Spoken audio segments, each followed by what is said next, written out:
Ok, ya lo estoy grabando, ¿ya?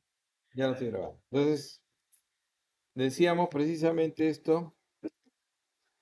Entonces, fluoxetina, ¿ya se acordaron el nombre? ¿Ya lo googlearon? Ah, el Prozac, así es. Entonces, el famoso Prozac, ¿no? El Prozac, que todavía se vende como tal, ¿ah? Y que sigue siendo mejor como Prozac. Al menos en el país es como Prozac funciona mucho mejor. Y la sertralina. Pero sin embargo, no solamente nos sirve las inhibidores de la recaptación, no solamente nos sirve para depresión, nos sirve también, por ejemplo, para el trastorno obsesivo compulsivo. Probablemente más de uno de ustedes haya tomado, ¿no? Sertralina o de repente han tomado paroxetina, ¿no? Ataque de pánico. Yo me acuerdo que una sobrina me sacaron del hospital una vez porque estaba ¿cómo le llaman en las universidades? La clínica, ¿no? La clínica de la universidad con un ataque de pánico, ¿no? Entonces, es así, ¿no? O sea, a todo el mundo le puede pasar. Y entonces, obviamente, lo peor que puedes hacer ahí es darle un ansiolítico, ¿no? Lo único que vas a lograr es que la persona recrudezca más. Entonces, el manejo ahí en el ataque pánico va con inhibidores de recaptación también de serotonina. Entonces, tienen que ser, y va muy bien, y va muy bien. El ataque pánico es muy frecuente a la edad de ustedes, ¿ok? Es muy frecuente. Y sobre todo, también los trastornos de estrés postraumático. Miren ustedes las indicaciones tan importantes. Yo le diría que esas son incluso hasta más importantes que la misma depresión, la depresión real. ¿Ok? Entonces tenemos ahí. Entonces ahí tenemos lo clásico. Cogemos básicamente esta parte. Nos estamos quedando un poco en este nivel. Por eso que vamos a ver que después hay otras drogas importantes. Después las vamos a hablar. Pero cuando usábamos los antidepresivos tricíclicos, cogíamos los tres, pero cogíamos también los receptores muscarínicos de... ¿Quién tiene receptores muscarínicos? ¿Ya ven que no han visto la clase? Los receptores muscarínicos de la acetilcolina, cogíamos los receptores muscarínicos de la acetilcolina, cogíamos los receptores histaminérgicos y adrenérgicos. Y entonces al hacer eso con los antidepresivos tricíclicos, entonces los pacientes tenían arritmias, los pacientes tenían somnolencia, los pacientes tenían sequedad de boca. Entonces se dan cuenta de la cantidad ¿no? Retención urinaria. Entonces habían demasiados efectos adversos. Por eso que los primeros antidepresivos no desaparecen, pero ya no se usan como antidepresivos. O sea, estamos hablando de la amitriptilina, que la vamos a hablar en un momento un poquito más, ¿ya? Cuando terminemos esta parte. La farmacodinamia, como habíamos dicho, es sencillo, o sea, básicamente, ¿no? A nivel de la serotonina, básicamente vamos a actuar y tratando de incrementar su actividad, ¿no? Y por lo menos, como dice acá, se involucra más de 14 tipos de receptores de serotonina pre y postsinápticos, ¿no? Todos los inhibidores disminuyen potentemente la acción de la bomba presináptica de recaptación, hasta un 90%. Entonces, esa es la importancia. Todos tienen esa. Entonces, ¿cuál va a ser la diferencia? La diferencia va a ser los diferentes aspectos que pueden cubrir. Vamos a ver que hay diferentes aspectos que van a cubrir, ¿no? De diferente manera. Entonces, y esto aumenta el tiempo de la serotonina. Inhibición de recaptación no va a ser nunca suficiente, como le decía, ¿no? O sea, no es suficiente, porque se requeriría también inhibir norepinefrina y dopamina. El problema es que ahí se va a aumentar efectos adversos. Entonces vamos a ver que hay algunos fármacos.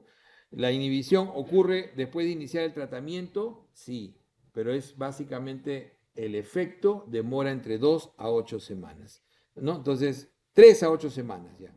Después de haber iniciado el tratamiento, recién vamos a ver los verdaderos efectos terapéuticos. Es bien tardío, es bien tardío. Y eso es importante. Entonces, parte de la terapéutica es que uno sepa explicar al paciente, ¿no? Tú vas a tomar esta pastilla, es más, generalmente todos estos medicamentos se inician no con la dosis que tú pretendes darle. La dosis, por ejemplo, usual de un paciente para sertralina es 50 a 100 miligramos. Tú le vas a empezar con 25 miligramos. Siempre empiezas con la mitad de la dosis los primeros 3 a 5 días. ¿Por qué? Porque si tienes un efecto adverso malo, o sea que al final el paciente no lo va a tolerar, lo vas a ver en forma menos severa. Entonces siempre se inicia con la dosis más baja. En el caso de la fluoxetina, siempre se trata de iniciar con 10 miligramos y después se sube a 20 miligramos. A veces es difícil, en el caso de la fluoxetina, que viene en cápsulas, darlo en 10. Entonces, muchas veces tenemos que darlo en 20 como mínimo y observar si hay efectos adversos. Entonces, de ahí tú subes. Es igual que cuando hablemos en el siguiente capítulo, en el siguiente curso de antihipertensivos, igual, tiene el mismo mecanismo. Uno trata siempre de iniciar con una dosis menor para ver cuál es el efecto adverso, cuál es el efecto que se llama deleterio que uno puede ver en los pacientes. Entonces la respuesta clínica completa va a requerir efectos posteriores adicionales, ¿ya? Generalmente los cambios van a variar de acuerdo al subtipo del receptor y vamos a verlo de acuerdo sobre todo a las indicaciones que uno va a buscar. Entonces, los inhibidores de recaptación de serotonina inhiben la bomba de recaptación y aumentan la ocupación del receptor postsináptico de serotonina. Entonces incrementan la ocupación del receptor. Entonces eso es lo que tiene, eso es como se ven ahí, ¿no? Incrementan la cantidad de receptores que están ocupados. Son selectivos, ¿no? Tienen relativamente poca afinidad por otros tipos de receptores, aunque tienen efectos secundarios, ¿no? Pero que pueden involucrar un poco noradrenalina y dopamina, porque al final no existe en el sistema, no existe algo que pueda estar aislado. Entonces puede haber de todas maneras algunos efectos sobre noradrenalina y dopamina, pero son mínimos comparados con lo que sucedía con los antidepresivos tricíclicos.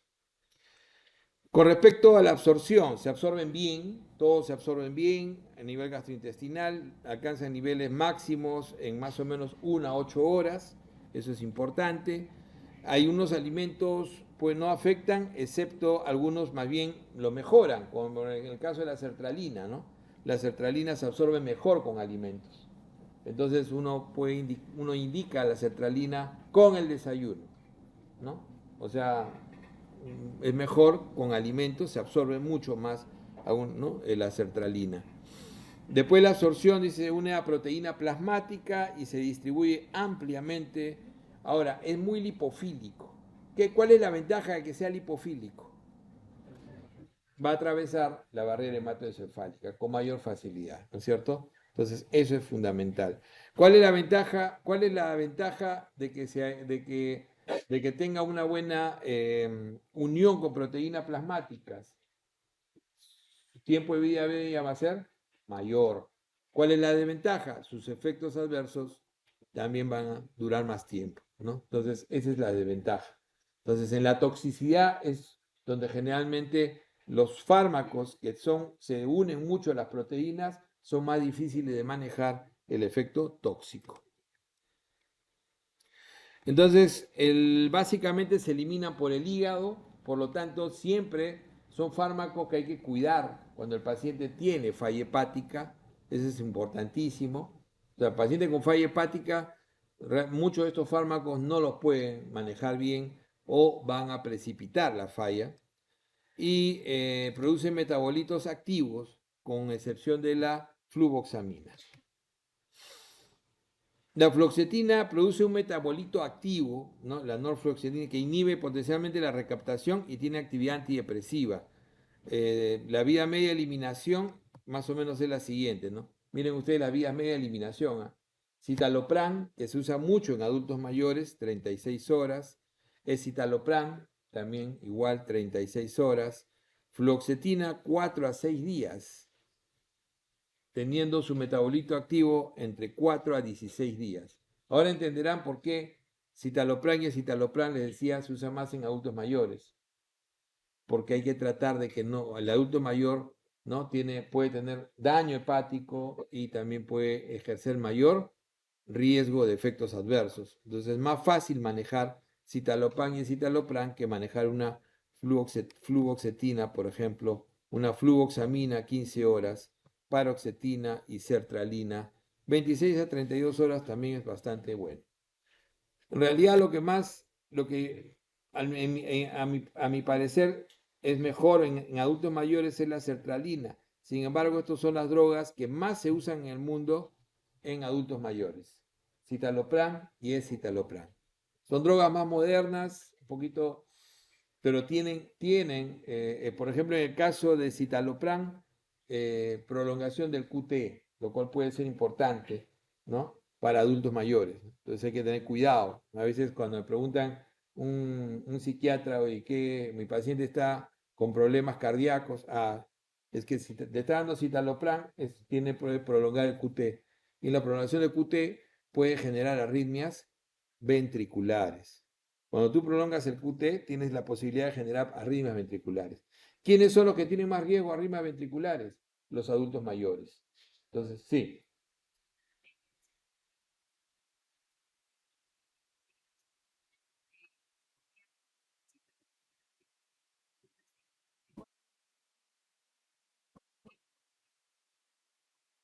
No, es que el metabolito puede estar activo, pero no va a ser suficiente para que cumpla con el efecto terapéutico, ¿no? O sea, digamos que su nivel terapéutico, que se puede dosar, requiere una dosis diaria. Lo que pasa es que en el momento de la retira es que tú vas a ver que el efecto se va a prolongar, pero no es en el momento no es en el día a día. O sea, tú podrías dejar de darlo 2, 3 días y probablemente sigas teniendo el efecto, pero no es lo ideal porque no sabes en qué momento va a perder el efecto. Entonces, para una terapéutica debes mantener, ¿no? Un nivel terapéutico constante, ¿ya? Ahora, no hay una acumulación no se ha descrito ahí una acumulación una toxicidad por acumulación, pero sí síndrome de retira, que vamos a ver ahora. Ahorita vamos a ver lo que es el síndrome de retira. Ahora, también el otro problema de estas drogas es algo que habíamos hablado cuando hablamos de metabolismo. ¿Se acuerdan? Uno de los grandes problemas es metabolismo. Acuérdense que el ADME, ¿no? En la farmacocinética, ya hemos hablado un poco de absorción, pero lo que es el metabolismo, la distribución es la asociación con las proteínas, y ahora hablemos un poco del metabolismo. En el ADME, ¿no? En el metabolismo, recuerden que en el primer paso existe la citocromo P 450. ¿Cuántas familias tiene la citocromo P450? Tiene 18 familias, ¿no? Son 18 familias enzimáticas. Entonces, cuando tú inhibes, ¿no? La citocromo P450, algún grupo de familias, si tú inhibes, ¿qué va a pasar con el fármaco que está siendo inhibido su metabolismo? Se va a incrementar, ¿no es cierto?, la cantidad circulante, porque no se metaboliza. Y eso generará toxicidad. Entonces, puede generar toxicidad en algunos fármacos. Entonces, metabolizan otros medicamentos y provocan interacciones. Esas son lo que se llaman las interacciones ¿no? por interferencia en el metabolismo hepático. Entonces, es un grupo de drogas que puede interferir, entonces hay que tener mucho cuidado. Sobre todo, probablemente en gente joven no es mucho problema, pero en adultos mayores que usan, ¿cuándo se considera polifarmacia? Tres, tres o más medicamentos. Tres o más medicamentos ya es polifarmacia. ¿Cuánto toma un abuelito en medicamentos? 7, 8 medicamentos. Entonces es muy fácil la interacción. La interacción es muy fácil. Y ahí viene el por qué se escoge a veces también, el otro por qué se escoge más en adultos mayores citalopram y escitalopram, que inhiben menos enzimas hepáticas que los otros. Por eso es que se los escoge con mayor frecuencia. ¿Ok? Entonces, por eso es importante. Entonces, es básicamente disminuye ¿no? las interacciones a diferencia de las otras drogas. Entonces, indicaciones, trastorno depresivo. Recuerden que la depresión no es una clase de depresión, pero la depresión tiene criterios bien definidos, ¿ok? Tiene criterios bien definidos y la depresión tiene rasgos psicóticos hoy en día. En realidad se considera la depresión mayor un tipo de psicosis, ¿no? Una variante de la psicosis. Los trastornos obsesivos compulsivos, muy frecuentes, sobre todo en adolescentes y jóvenes, cada día cada más frecuente. Los trastornos de pánico son otra de las grandes indicaciones. Las fobias, ¿no es cierto? La agorafobia, las diferentes fobias, ¿no?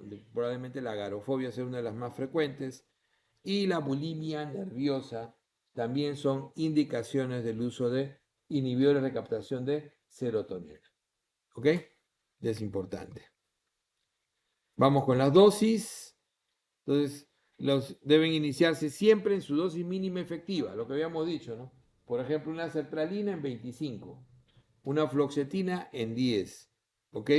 Y es un proceso de prueba-error encontrar la dosis. Es un proceso largo. Si tienen en cuenta que la mayoría tienes que esperar por lo menos un mes para ver realmente su efecto, recién al mes tú dices, ya, le estoy dando 20 miligramos y ya el paciente quiere que le suba, tranquilo, espérate hasta por lo menos 4 o 5 semanas. No sientes mucha mejoría, ahí recién duplicas la dosis, no puedes subir la fluoxetina a 40 miligramos. Y lo vas a observar cuánto tiempo, por lo menos 2 a 4 semanas para poder cambiar la dosis. Entonces con eso le estoy diciendo que a veces el trabajo del psiquiatra, que es el que más utiliza estas drogas, es fuerte porque tiene que convencer a su paciente y en el camino tiene que bajar la ansiedad y muchas veces lo combina con ansiolíticos, lo cual no es lo mejor, ¿no? No es lo mejor, pero no tiene a veces alternativas. Entonces, encontrar la dosis eficaz es un proceso largo y proceso de ensayo-error. Ahí tienen las dosis iniciales clásicas, ¿no es cierto? Las dosis totales y los rangos extremos. Como les digo, lo que más se usa hoy en día, adultos mayores, citalopram es citalopram. La sertralina es de los que más utilizamos en eventos aislados de depresión y sertralina también es de elección en, sobre todo, trastornos obsesivos compulsivos. ¿Ok? La paroxetina es uno de los más utilizados en trastorno de pánico. En trastorno de pánico. Y de hecho la fluoxetina es el antidepresivo todavía más usado en el mundo en general, ¿no? O sea, el famoso Prozac.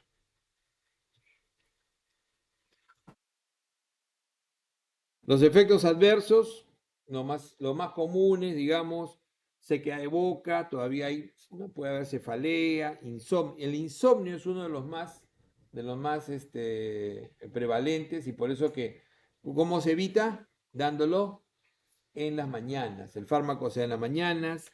Disfunción sexual también es uno de los grandes problemas, sobre todo cuando se da en gente joven. Somnolencia, como decíamos, es raro, pero se puede dar sobre todo con la paroxetina. Temblores y cambios en el peso. Puede haber incremento de riesgo de hemorragia por interacciones medicamentosas, fracturas. También puede darse, está dentro de las drogas que pueden generar secreción inadecuada de hormona antidiurética. ¿Y eso qué produce? Hipo, hiponatremia. Hiponatremia, ¿ok? Entonces, son drogas que pueden generar secreción inadecuada de hormona antidiurética. Y entonces, cuando te dice acá, la hiponatremia se genera por CIHAT, que es la secreción inadecuada de hormona antidiurética. Entonces, ahí tienen, miren, esto es, para mí siempre ha sido esto uno de los principales problemas, el déficit cognitivo. O sea, amitriptilina, que era un antidepresivo, que era lo que más se usaba en los años 70, 80, ¿no? Que era un antidepresivo tricíclico, uno de sus principales problemas era ¿no? El déficit cognitivo que podía producir. Entonces, el gran boom de estas drogas es que en su gran mayoría, sobre todo, ¿no? La fluoxetina, que fue la primera que se utilizó, no tenía ese efecto. ¿Ok? tiene la fluvoxamina y la paroxetina. Lamentablemente la paroxetina a veces es la droga más útil en los pacientes que tienen trastornos obsesivos compulsivos. Entonces, a veces se utiliza mucho en gente joven. ¿Qué cosa es el déficit cognitivo? Deterioro en la memoria, básicamente, ¿no? En la memoria, en las funciones superiores. Y ese es uno de los grandes problemas que puede generar este tipo de drogas, ¿ok? El insomnio, la hipotensión ortostática, la prolongación del QT, lo que les decía, ¿no? La prolongación del QT, sobre todo en citalopram y escitalopram, a pesar de que produce menos interacciones, una va con otra, ¿no? Produce menos interacciones, pero puede producir prolongación del QT. Y la prolongación del QT puede generar arritmias. ¿Y quiénes son los que hacen más arritmias? Los adultos mayores. El aumento del peso, que puede ser en paroxetina grave. Grave, ¿por qué? Porque la gente joven, cuando aumenta de peso, pues es una crisis más, ¿no? Entonces, y justamente quienes más utilizan paroxetina es la gente joven. Y la disfunción sexual, que es parejo en todos. En todos es parejo. ¿Ok? Entonces, ese es otro problema para el manejo ¿no? de los pacientes depresivos. Claro, le quita la depresión, pero les produce disfunción sexual. Entonces, cambias un problema por otro. Sí.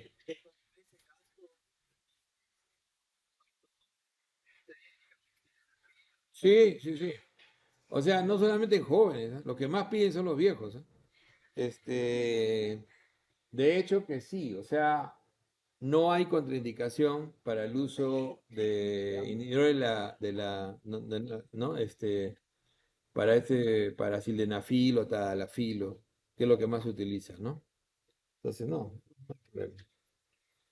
hay contraindicación. El síndrome de retirada es importante, y eso se lo voy a preguntar porque el síndrome de retirada es algo que vamos a ver en diferentes drogas, ¿ya? Es uno de los síntomas más frecuentes que acompaña cuando retiras el medicamento y puede producir en una persona disquinesias. No, disquinesias son movimientos involuntarios, se le caen las cosas de la mano, ¿ok? Náuseas, puede producir letargo en el paciente, puede producir cefalea, dolor de cabeza, parestesias, ¿no? Problema de equilibrio y sudoración, alteraciones del sueño. Entonces, por eso es que la interrupción del medicamento debe ser de forma gradual. Nunca tú estás tomando tus 40 y dices, bueno, ya, vamos a quitarte por un tiempo. No es que dejas de tomar de improviso. Entonces comienzas a tomar, bajas de 40 a 20, por lo menos una semana, en forma gradual, para recién retirarlo 2 semanas después.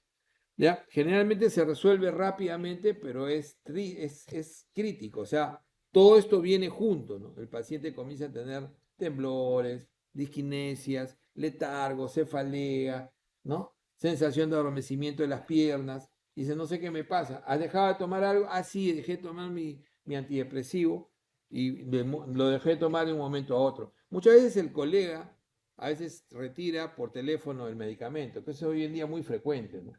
Y dice, ah, ya, deja de tomarlo y vamos a ver qué te damos. Y no hace el proceso, ¿no? El proceso tiene que ser lento, ¿no? Aparecen 24 a 72 horas después de interrumpir el medicamento. Entonces, interrumpes, hasta 2, 3 días puede aparecer los síndromes de retira. Y se puede mantener hasta 2 semanas los síntomas. Entonces hay que tener mucho cuidado con eso. Ojo, síndrome de retira. La sobredosis no es muy frecuente, rara vez causa la muerte o secuelas graves, a diferencia de otras drogas que pueden producir paro respiratorio. Esta de acá no tiene ese efecto, por suerte. ¿Ok? Es rarísimo, a excepción, como dice el citalopram, que la sobredosis no puede producir síntomas menores o ningún síntoma. Entonces, realmente no son. Casi todas las muertes por sobredosis implican dosis extremadamente grandes, pero sobre todo con ingestión. O sea, la gente cuando se suicida averigua y dice, no, con esto no me voy a suicidar. Se, se suicidan con benzodiazepinas, se suicidan con, por ejemplo, con amitriptilina, podrían suicidarse fácilmente. Antidepresivos tricíclicos, o sea, con otras drogas, pero no se van a suicidar con inhibidores de recaptación de serotonina. Y el síndrome serotoninérgico, que es raro, pero hay que tener en cuenta que puede producirse en algunos casos de toxicidad. O sea, cuando hay toxicidad podría producirse el síndrome serotoninérgico. No es frecuente, ojo, no es frecuente, pero puede producirse. Y se ve básicamente con clonus, ¿no? El movimiento clonus son movimientos de extensión que son movimientos y son espontáneos, ¿no? Clonus inducible, agitación, diaforesis, ya es más severo, ¿no? Incluso un nistagmo que es un clonus ocular, pero con movimientos rápido de los ojos, agitación, temblor, hiperreflexia, hipertonía y temperatura superior a los 38 grados. Eso es lo que se llama el síndrome serotoninérgico, que ya es el extremo que puede padecer en estos pacientes. Sí.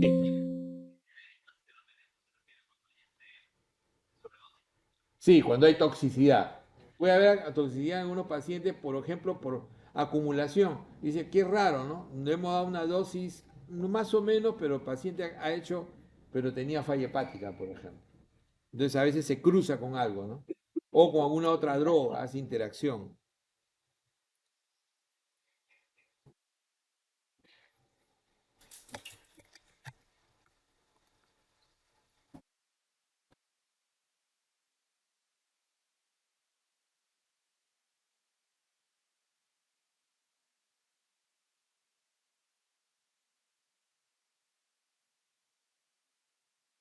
Ok, básicamente quería darles una idea.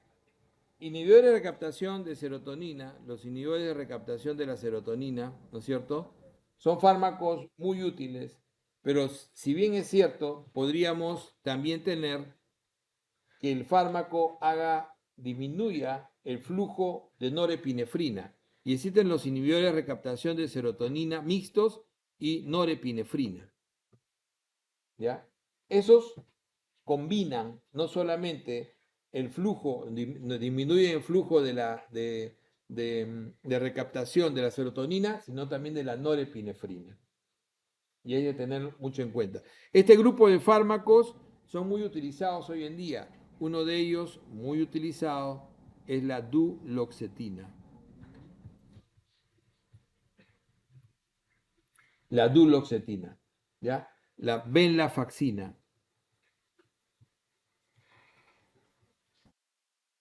Son fármacos muy utilizados hoy en día, especialmente se utilizan cuando los inhibidores puros de recaptación no han sido 100% efectivos. Entonces se suele entrar a venlafaxina. Y la duloxetina tiene una ventaja. ¿Cuál es la ventaja de actuar sobre la norepinefrina? El dolor. O sea, lo otro te volvía feliz. ¿Nadie de ustedes ha tomado una vez? No lo van a decir. Yo he tomado fluoxetina cuando era residente. Como me tuve que ir a hacer la residencia y dejar a mi familia 1000 kilómetros de distancia, mi hija tenía recién un añito y pico, y obviamente caí en... Y cuando me tocó mi rotación por psiquiatría, ¿no? El doctor Pablo Adán, que había sido mi profesor de pregrado, se acordaba, y me decía, Villar, tú estás deprimido, me decía. Porque yo soy un poquito fastidioso, o sea, ando siempre, trabajo y ando riéndome todo el tiempo, yo estaba todo serio. No, estoy tranquilo, digo, no, tú estás deprimido. Entonces, pásame, me hizo pasar a su oficina. Claro que pero todavía ya tenía sus primeros rasgos de paranoia, porque decía, un momentito, y miraba detrás de la puerta primero. Ahora sí pásame. Y entonces, conversamos un rato y me sacó una caja, ¿no? De Prozac original, ¿no? 30. Toma un mes. Yo rotaba en psiquiatría un par de meses, o sea, como internista roto en psiquiatría y pasaba visitas solo, pues me tenía mucha confianza con lo que hacía. Y a los 5 días me decía, yo creo que ya voy a bajarte la dosis, ya estás fastidiando. Ya. Me di cuenta que realmente sí, o sea, realmente sentí un ánimo y un humor diferente, ¿no? O sea, no lo tomé más que los 30 días que él me indicó, obviamente. Es necesario a veces, ¿no? O sea, uno no quisiera tomar nunca nada, pero puede ser necesario. Y porque uno puede irse más profundamente. Yo tengo un amigo que cuando hacía su residencia, hizo su fellow en Chicago, en Estados Unidos, él me decía, yo no sé, hermano, dice pata, yo decía, ¿qué se va a deprimir nunca, no? Y Isaac me decía, no sé qué me pasó, hermano, pero yo la verdad que terminé hasta llorando. Y cuando me vio, me mandaron al médico, ¿no? Ni siquiera era un psiquiatra, sino un médico de familia experto. Le dijo, no, le dijo, ¿a qué hora entras a trabajar? Tú eres fellow. Fellow todavía es un residente, como decía, de cuarto año, que va a hacer su especialidad, ¿no? Le estaba haciendo geriatría mi pata y digo, ¿a qué hora entras tú? A las 7 de la mañana. ¿Y a qué hora te vas? A las 9 de la noche, ya. En Chicago aparece el sol a las 9 de la mañana y se va a las 3 de la tarde. O sea, el padre tenía un mes sin ver el sol. Tenía un mes sin ver el sol. Te decía, tienes un mes sin ver el sol. Y recién ahí se dio cuenta, me dijo, era cierto. Salía de su casa de noche, o sea, salía a las 7, pero era de noche, porque recién amanecía a las 9. Así es lo que pasa en el norte del mundo. Por eso que en el norte del mundo se suicidan más, pues. Porque tienen poco sol. Hay países donde no ven el sol más que 1 o 2 horas a veces, en el invierno. Y me decía Lucho, yo salía y estaba otra vez de noche. Entonces, eso tiene que tomar en cuenta ustedes, ¿no? Yo veía a mis residentes arequipeños, ¿hay arequipeños acá? ¿Hay arequipeños acá? Sí. Yo veía a mis residentes arequipeños y al toque, al mes, 2 meses de empezar la residencia, tristes, les daba la nevada, se llama. ¿Sí o no? ¿Qué les da? Arequipeños, la nevada.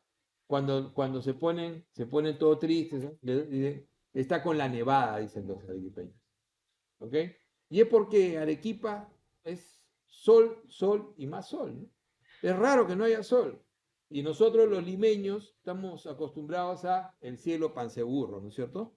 Entonces, a mí me gusta, pero ya estás acostumbrado, ¿no? Pero un arequipeño no se acostumbra con facilidad y eso baja rendimiento. Y eso baja. Claro, no le iba a dar a mis residentes, no le daba a mi residente, decía, bueno, me lo llevaba a buscar sol, ¿no? Me lo llevaba sin guía. Ustedes la ventaja que tiene que acá en Ñaña hay más sol, ¿no es cierto? Entonces, a mí me encantaría, yo vendría a dictar clases todas las semanas si llegara en 35 minutos, que era como se llegaba antes, ¿ah? O sea, yo conozco esto antes de que ustedes nazcan, ¿no? Cuando estaban en el izquierdo de sus papás, yo, yo ya venía acá incluso con pacientes, ¿ya? Y llegábamos en 35, 40 minutos. Está facilísimo, pues.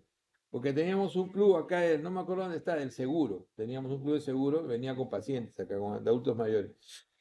Pero ahora imagínense, yo salí de mi casa a las 4 de la tarde, ¿no? Yo llegaba a las 5:30, ¿no? Es de loco, pero ya creo que ya se va a arreglar me parece que pronto. Entonces no se olviden, ¿cuál es la ventaja de la duloxetina? Pregunta examen. La duloxetina es una droga que no solamente inhibe recaptación de serotonina, sino también de norepinefrina. Baja dolor y precisamente es la fármaco más útil hoy en día en el dolor crónico diabético. Es la droga número 1 y por eso en la neuropatía diabética. Entonces, mirando, doctor, ¿los antidepresivos se usan en dolor? Claro que sí, se usan en dolor, porque te elevan el umbral para sentir dolor. Entonces, cuando tú tienes un paciente con dolor crónico, le das un antidepresivo para subir el umbral. Entonces, para que tenga menos posibilidad de sentir dolor, para que su dolor se inicie más tardíamente o ya no se inicie. Y entonces ahí van a ver ustedes cómo volvimos a utilizar un antidepresivo tricíclico. Así se llama, antidepresivo tricíclico. Y volvimos a usar la amitriptilina. La amitriptilina se empieza utilizando 10 miligramos hasta 25, no más de 25 al día. Produce sequedad de boca, puede producir arritmias, produce retención urinaria, obviamente deterioro cognitivo. Yo he usado muchísima amitriptilina Porque son fármacos que en manejo de dolor actual es muy útil, pero en dolores crónicos. Y dicho sea de paso, el paciente que tiene dolor crónico ya no me preocupo mucho por su cognición porque ya la tiene deteriorada. El dolor deteriora la cognición, el dolor crónico más. El que vive con dolor vive deteriorado completamente, come menos, no solamente tiene dolor, come menos, respira peor, hace hipoxia durante la noche, tiene trastornos digestivos. O sea, el dolor no es solamente dolor. Dolor es lo único que tú expresas, pero todo lo demás que se expresa con el dolor. Cuando ustedes vean a una persona con dolor, dense cuenta que todo eso sucede en esa persona. Y también sucede la depresión. ¿Ok? Asociada. La amitriptilina ayuda mucho a estos pacientes. Y es una de las drogas que más utilizamos para elevar el umbral y mejorar el dolor. Por ejemplo, en la droga, ¿cuál es, cuál es la enfermedad de dolor crónico de causa no conocida que la OPS lo ha nombrado como la pandemia del siglo XXI? ¿Ah? ¿Alguien lo dijo por ahí? Fibromialgia, ¿no es cierto? La fibromialgia. ¿Conocen a Lady Gaga? Estuve en su concierto. Por eso tenía que viajar. Mentira. No, coincidí en Manhattan y no me iba a perder su concierto, ¿no? Bueno, es una gran artista. O sea, no es de mi generación, pero es una gran artista, ¿no? O sea, me parece excepcional. Pero me parece más excepcional, y eso es algo que ustedes tienen que leer, porque el médico que solamente de medicina sabe, ni medicina, bueno, que solamente quiere saber medicina, ni medicina sabe, ¿no? Entonces, el médico tiene que saber un poco también la historia de la enfermedad de la gente famosa, ¿no? Por ejemplo, ¿no? Y en este caso, ella, yo había leído, por eso me interesó escuchar su música, es al revés, ¿eh? Me interesó escucharla más porque leí alguna vez estudiando fibromialgia, yo soy un estudioso de fibromialgia, enseño fibromialgia, y entonces ella era una de las personas que se había superado una fibromialgia severísima, sin drogas al principio, ¿no? En base básicamente a yoga, a esfuerzo, a concentración, pero hasta que entendió, hasta que alguien le hizo entender, ¿no? No sé si han escuchado ustedes de un neurólogo famoso hindú, ¿cómo se llama el maestro este? Eh, Gupta creo que es, ¿no? Yandev Gupta. eh, y él le hizo entender, que es un neurocirujano muy famoso en Estados Unidos, que en realidad su dolor era real. Y cuando ya aceptó la medicación, ella misma lo dice, ¿no? Ella ahora sale en spots, ahí fue ahí donde yo la vi por primera vez, viendo los spots de promoción del manejo de la fibromialgia. Porque hay gente que no acepta a veces la droga, ¿no? Entonces, ¿y por qué? Porque hay muchos médicos que le dicen, tú no tienes nada. Y es que la verdad de las cosas es que la fibromialgia es un dolor crónico. Dolor crónico significa 3 meses o más de dolor, de causa no conocida. Le has buscado todas las causas. No es un problema muscular, le haces pruebas y no puede, para que sea fibromialgia no puede tener proceso inflamatorio, o sea, tiene que tener un PCR normal, una velocidad de sedimentación normal, un hemograma, o sea, todo tiene que estar normal. Y se suele asociar a trastorno del sueño y se suele asociar, ¿no?, a síndrome de fatiga crónica. Imagínense, una persona con fibromialgia, además del dolor, tiene fatiga crónica. Entonces, si tiene que luchar no solamente contra el dolor, sino contra la fatiga. Entonces, uno de los primeros fármacos que demostró utilidad, utilidad en la fibromialgia fue la amitriptilina. La amitriptilina sigue siendo el fármaco probablemente uno de los más útiles. Hoy en día usamos más pregabalina, ¿ya?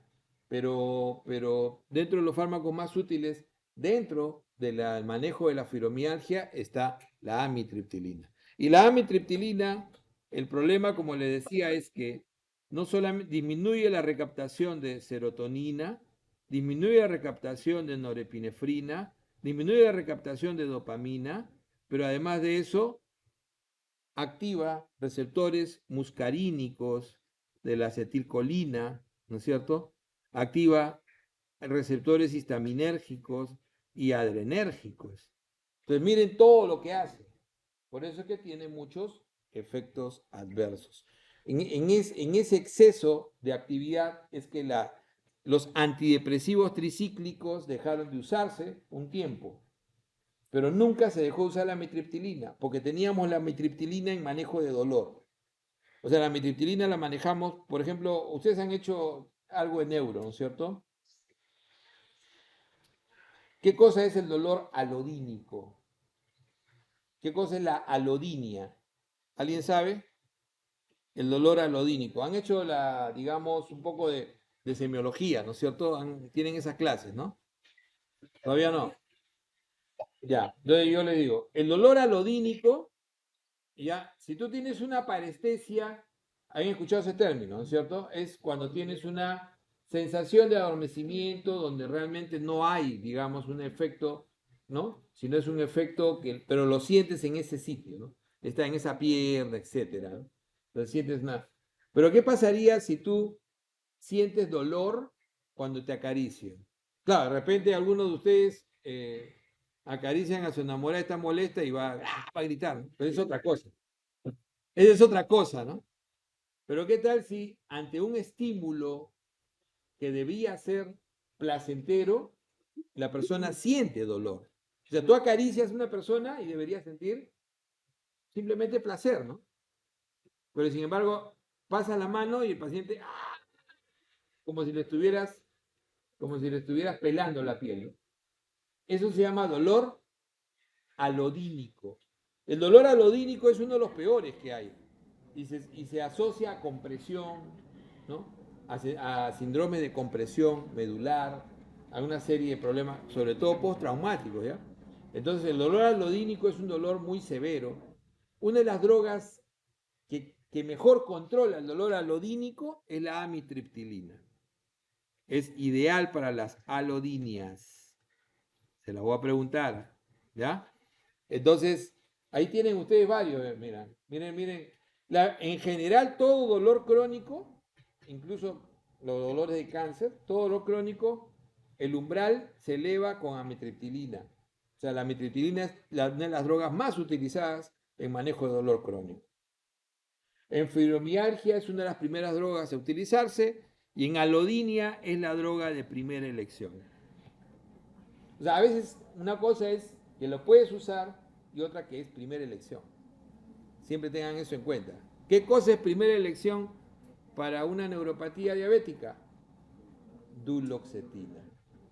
Duloxetina. O sea, ya se van dando cuenta. Ok. Y dentro de los antidepresivos hay unos que se llaman los nuevos antidepresivos.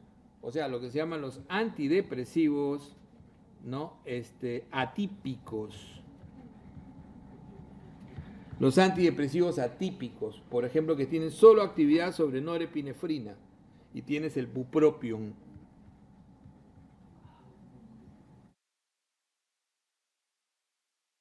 Le voy a dar datos nada más así, porque si no es muy largo, ¿ya?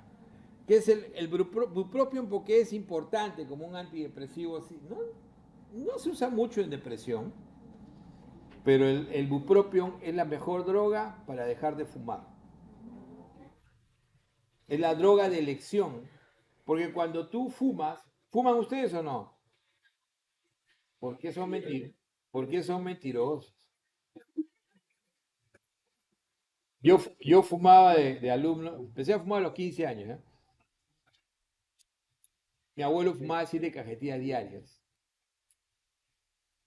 Y yo llegué a fumar dos nomás. Hasta que empecé a toser, ¿no? A los 25 años. Y ya lo dejé.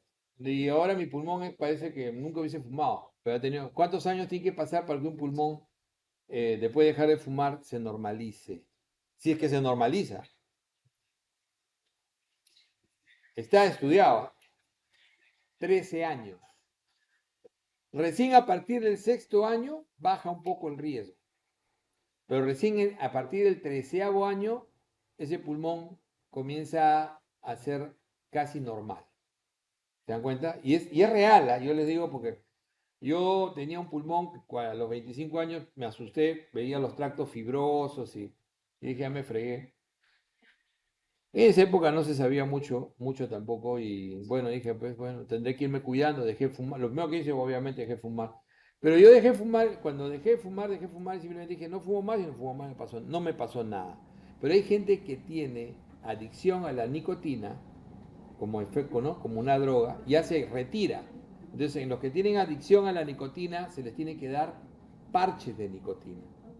O chicles con nicotina, para que progresivamente vayan quitando esa adicción. Pero lo peor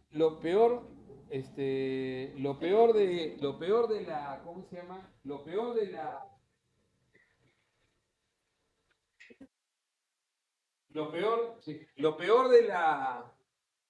del tabaquismo es que el tabaquismo tiene la adicción a la nicotina y tiene la adicción al tabaco. ¿Qué significa eso? Es al efecto de aspirar humo. Entonces hay gente, eso sí, me encantaba a mí. Yo me di cuenta que a mí lo que me encantaba era aspirar el humo y meterlo al pulmón, ¿no? Eso se llamaba golpear. Entonces y yo le contaba a mis hijos que hay un momento en que, o sea, yo me despertaba y prendí un cigarro. O sea, en esa época tú subías un bus y todo el mundo fumaba, ¿no? Estabas en clase y todo el mundo fumaba, ¿no? Era otra época, ¿no? Y fumaba premieto, que era de lo más fuerte que había. Pero bueno, la cosa es que la otra adicción es la adicción al tabaquismo, y eso es aspirar humo. Y entonces, ¿eso cómo se lo quitas? Puede ser la persona tiene un poco de ansiedad por ese humo. Y eso, el bupropión es la mejor droga. O sea, el bupropión sirve para la adicción al tabaquismo, no al nicotinoma. Quiero que entiendan eso, ¿ya? ¿Ok? Claro, los ingleses dijeron, ¿y si hacemos algo para que aspiren humo, pero que sea vapor? Y entonces inventaron el vapeo. Y ahora se volvió una desgracia, ¿no? Porque ahora al vapeo le comenzaron a echar aditamentos y todo lo demás, y hay incluso patología por aspiración de humo de vapeo, ¿no es cierto? Hay neumonitis asociado a eso. Pero bueno, pero el vapeo es una estrategia también para que tú dejes, porque es para que la gente que tiene esa necesidad de aspirar humo, por ejemplo, mis dos hijas, las dos vapean, pero porque es parte, pues, al menos ya no fuman, pues. Antes fumaban. Al menos ya no fumaban. ¿Se dan cuenta? Ese es un problema. Claro, no le voy a dar bus propio, ¿no? O sea, al final ellas, yo creo que también mucho del vapeo es parte de su society, ¿no? Yo me doy cuenta que en sus clubes, en sus círculos sociales es lo común, ¿no? Es lo común, ¿no? ¿Sí o no? Entonces, eso es así. Entonces, el bupropión es una droga interesante. Es la droga de elección para el tabaquismo. Puede ser pregunta, puede ser pregunta. Porque tiene, sobre todo, como le decía, ¿no? Es un atípico que tiene sobre todo actividad sobre norepinefrina pura. Entonces, tiene esa sensación de disminuir la adicción. Entonces, esos son y ya no, simplemente por historia, acuérdense que antes que los antidepresivos tricíclicos habían los llamados IMAO, inhibidores de la monoaminoxidasa, que ya son fármacos desaparecidos, que tenían muchos efectos adversos, ¿ya? Los IMAO, los inhibidores de la monoaminoxidasa, ¿ok? Acuérdense que ¿qué cosas son las monoaminas? Las monoaminas son eso, pues, la serotonina, la dopamina, son monoaminas, ¿ok? Esos son monoaminas, ¿ok? Vamos entonces ahora a ver lo que es básicamente el inicio de las benzodiazepinas, ¿no es cierto? Entonces, la ansiolisis, ¿no? Miren, de acá ya no está tranquilazo. La ansiolisis, el efecto de la benzodiazepina. Recuerden ustedes que cuál es el gran controlador a nivel central, la GABA. Entonces, si tú generas, ¿no? Generas un influjo de GABA, eso va a producir básicamente vas a bajar un montón, vas a poder controlar incluso el exceso de actividad. ¿Qué puede ser el exceso de actividad de una neurona? La actividad irracional de una neurona sería la epilepsia. Así es, la epilepsia. Entonces inhibes esa excitación, ¿no es cierto? ¿Por qué? Básicamente abriendo los canales de cloro, fundamentalmente. Entonces ahí tenemos básicamente el Valium, que es el diazepam, ¿no? Que es la droga más utilizada todavía hasta el día de hoy, ¿eh? Sigue siendo la droga más utilizada dentro de las benzodiazepinas, ¿no? Y que tiene todos los efectos de las benzodiazepinas. De acá se lo voy diciendo. ¿Cuáles son los efectos clásicos de las benzodiazepinas? La ansiolisis, pero también está la sedación. También está la sedación. O sea, no solamente produce ansiolisis, sino produce sedación también. Y también tiene otro efecto, la relajación muscular, la miorelajación. Es el miorelajante por excelencia. Y además de eso, es antiepiléptico, algunos de ellos, no todos, pero algunos de ellos tienen. El que tiene los 4 efectos clásicos es el diazepam, el famoso Valium. Entonces las benzodiazepinas fundamentalmente se unen a receptores ácido gamma aminobutírico tipo A, a los GABA tipo A, que son responsables de la mayor parte de la neurotransmisión en el sistema nervioso y un objetivo importante de qué, por ejemplo, del alcohol, de los barbitúricos, los relajantes musculares y otros medicamentos con efecto sedante. Los receptores GABA A son canales iónicos de cloro dependientes, ¿ok? Cloro dependientes ligandos. Entonces, eso hay que tener siempre en cuenta. Entonces, cuando el GABA, se une a estos receptores, aumenta la cantidad de corriente de cloruro, generado por el receptor. Eso es lo que sucede. Las benzodiazepinas aumentan el efecto inhibidor de los GABA y al aumentar la frecuencia de apertura de los canales, eso hace que hay una hiperpolarización de la membrana y evita la actividad excesiva. Entonces, ese efecto inhibidor conduce a las propiedades, ¿qué cosa? Ansiolíticas, ¿no es cierto? Hipnóticas, que es sedación, hipnosis es dormir, ¿no es cierto? Anticonvulsivas y relajantes, sobre todo ¿de quién? Del músculo, miorelajantes. Entonces, no hay mejor manera de quitarse una contractura muscular que con un diazepam, por ejemplo, ¿no? Claro, el problema es el efecto adicional que te va a dar, ¿no? Te va a sedar también un poco. Entonces, ahí vamos a ver que hay algunos que tienen mejores, ¿no? Entonces, es el mecanismo clásico, abre los canales de cloro y aumenta la liberación de la GABA y potencia los efectos inhibitorios. Eso tiene que quedar clarísimo. Es el efecto básico de las benzodiazepinas. Pueden ser de acción muy corta. ¿Para qué me serviría de acción muy corta? Para inducción de la sedación, ¿no es cierto? Entonces, es toda benzodiazepina de acción corta es un gran inductor para la anestesia, la preanestesia inicial. Ejemplo, midazolam, clásico, ¿no? Entonces, lo primero que hace es, le induces a que el paciente, ya, y después ya entras con el anestésico real. Intermedio y prolongado, 1 hora o más. Hay al menos 3 determinantes de la velocidad. ¿Cuáles son los determinantes en las benzodiazepinas? La vida media, la tasa de absorción y la lipofilidad. Ya sabemos que son los grandes determinantes de lo que es básicamente el tiempo de acción. Entonces, ahí tienen ustedes, por ejemplo, las drogas más utilizadas. Tenemos el alprazolam, que es el ansiolítico por excelencia. Este es el ansiolítico por excelencia, típico ansiolítico, el más utilizado en el mundo, ¿ok? Que va de 0.5, generalmente la tableta típicamente tiene 0.5 miligramos, ¿ok? Inicia después más o menos una hora, tiene metabolitos activos y su vida media es intermedia. El bromazepam, que se usa ya poco en el país, tiene una vida media más larga, ¿ok?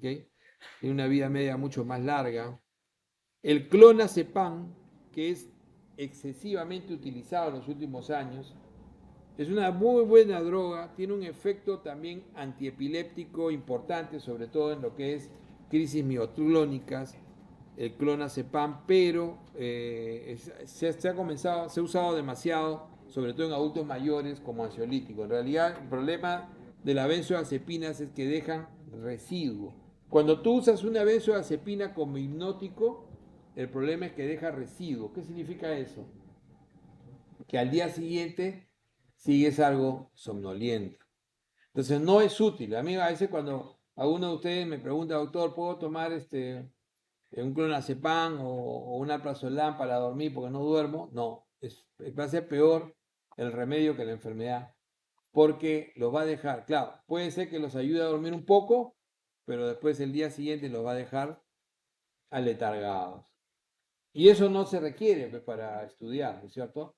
Precisamente va a ir en contra de cualquier esfuerzo. El diazepam, que es la droga clave, el lorazepam, que es muy utilizado, ¿ok? Como hipnótico y también en la emergencia, las dos drogas que se utilizan en la epilepsia,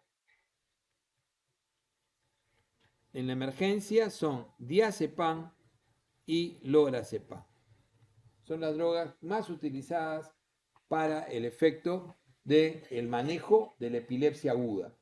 Son las drogas que se suelen... La más utilizada sigue siendo diazepam en nuestro medio. Pero en otros países el lorazepam, y ya está entrando cada vez con más fuerza en nuestro país, el uso del lorazepam como fármaco de emergencia en la crisis epiléptica. Recuerden que la epilepsia, el gran problema es la crisis de convulsión. Generalmente todo el mundo se desespera, ¿no? No es que no que no sea, incluso no es una emergencia 100%. El paciente, la posibilidad de que el paciente quede con daño es bastante alejada, salvo que pase de 5 minutos de convulsión.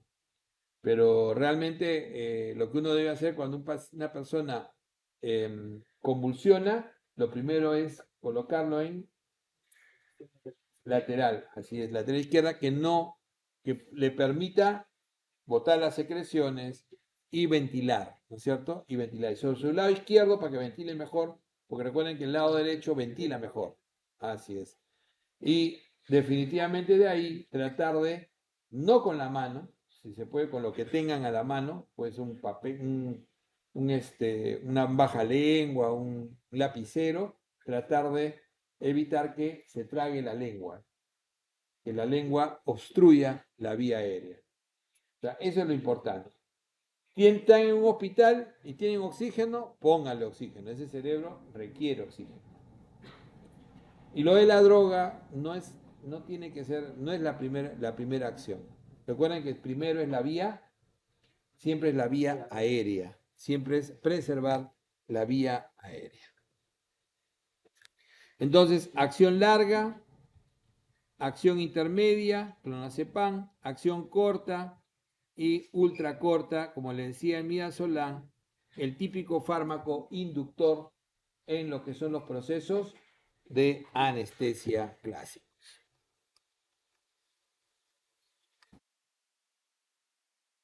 Estos fármacos tienen muchas interacciones, ¿ok? Entonces hay que tener en cuenta qué fármacos aumentan la concentración de benzodiazepinas y qué fármacos disminuyen su concentración, ¿ya? Por ejemplo, la cafeína, la digoxina, inhibidores de recaptación, van a aumentar la concentración de benzodiazepinas y producir mayor sedación. El omeprazol, por ejemplo, muy utilizado, ¿no? Inhibidores bomba. Y aumentan efectos depresores, porque tienen un efecto que puede ser de... ¿Qué cosa deprimen? Deprimen la respiración. El gran riesgo de las benzodiazepinas en su toxicidad es que pueden producir paro respiratorio. A diferencia de los que habíamos visto ahorita, los antidepresivos, estos fármacos pueden matar. pueden matar. O sea, una intoxicación por benzodiazepinas puede producir paro respiratorio. Su efecto depresor puede aumentar cuando se combinan con, ¿no? con neurolépticos, algunos antidepresivos como amitriptilina básicamente, con antihistamínicos, con opiáceos y con alcohol. Un paciente que toma benzodiazepinas no puede tomar alcohol. Está totalmente prohibido.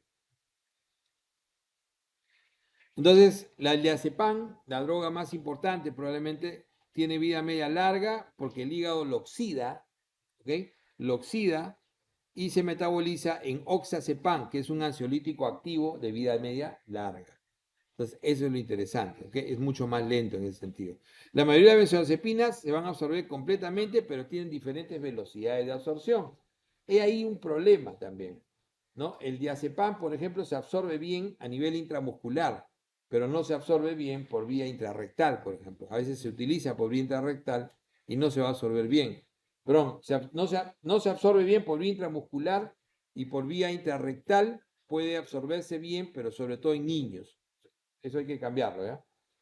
Por vía intramuscular, la absorción del diazepam es errática. Es errática, no tiene un nivel que se pueda ser útil.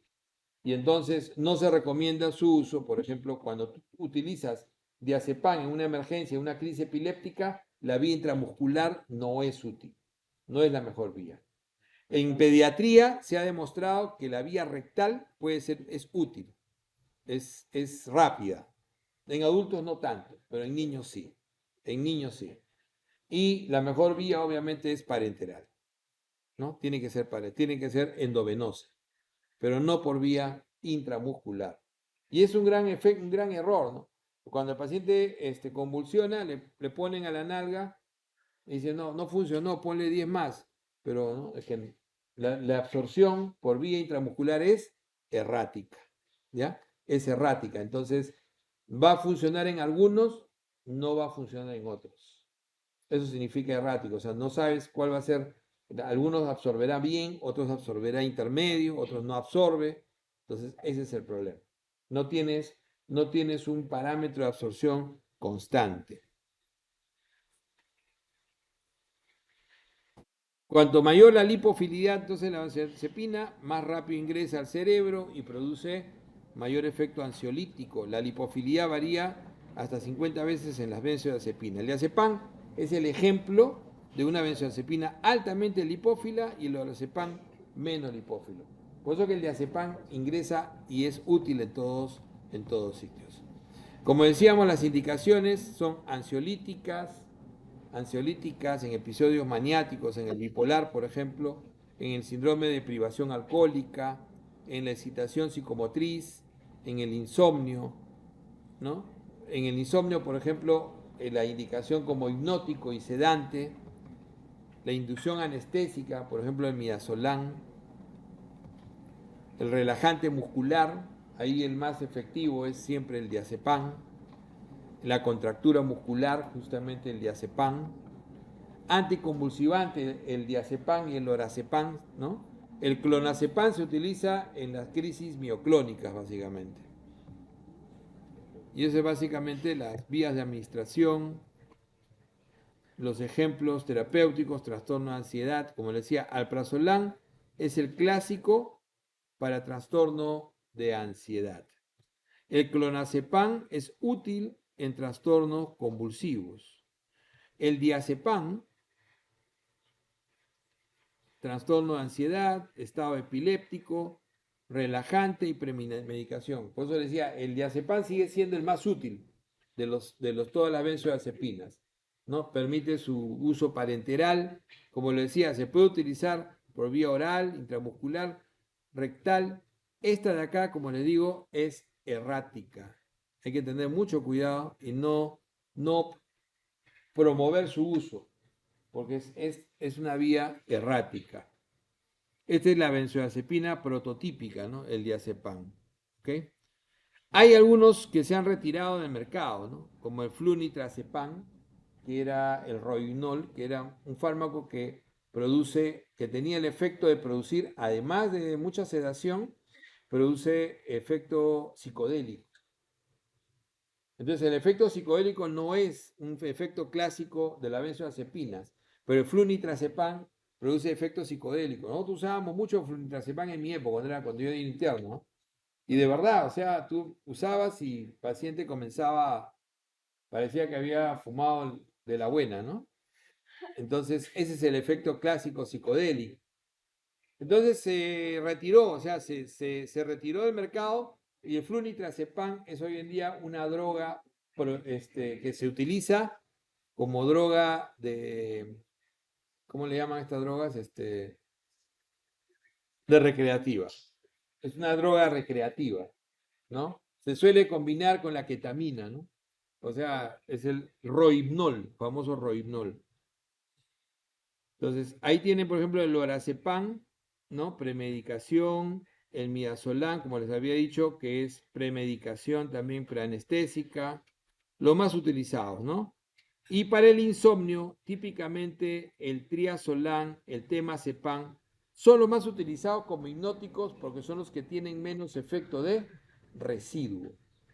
Estos son los que más son utilizados como tienen una vida media corta, más o menos te generan un sueño de 6 horas y tienen menos efecto de residuo. O sea, el paciente al día siguiente no está sedado.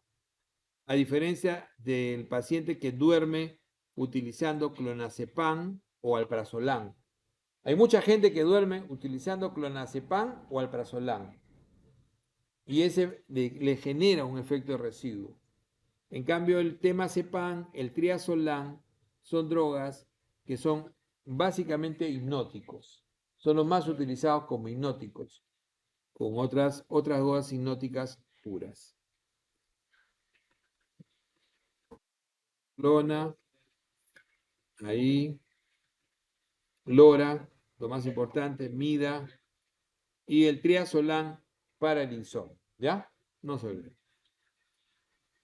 La dependencia física, ahí viene algo que no hemos visto, por ejemplo, en el caso de los antidepresivos. El uso crónico puede causar dependencia física, que eso también existe en los opiáceos. ¿Ok? Entonces la dependencia física demuestra el síndrome básicamente de abstinencia de benzodiazepinas, que es diferente al síndrome de retirada. ¿Ok? Es mucho más severo. La dependencia física es mucho más severa. Entonces, el gran problema es que es un sistema que se ha acostumbrado a mayor cantidad de GABA para poder tener el efecto. Y entonces eso ya ha sufrido una adaptación. Y entonces hay una dependencia por su uso crónico. Los pacientes que usan benzodiazepinas 2 años o más, se ha demostrado, por ejemplo, que deterioran mucho su cognición.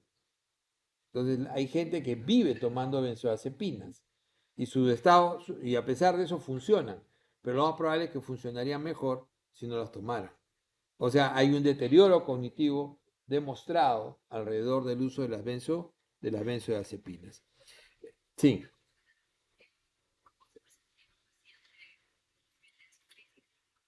ahorita vamos a ver, justamente esa es la idea, ¿no? Entonces, lo primero es que hay una respuesta reducida al receptor GABA tipo A, ¿no? Y cambios de expresión, básicamente, en la exposición crónica a benzodiazepinas. Y eso va a hacer que tenga una respuesta inhibitoria reducida. Hay una mayor expresión de receptores glutadérgicos, excitadores tras la abstinencia y después de una exposición crónica, lo que podría ser la base de síntomas que vamos a ver. Los síntomas básicamente, ¿no? No es como el síndrome retira, sino fundamentalmente el paciente va a tener mayor ansiedad, o sea, va a estar bastante ansioso, tremor, puede incluso llegar a convulsionar, ¿cierto? Entonces puede llegar al extremo de la convulsión, va a tener, por ejemplo, un insomnio prolongado,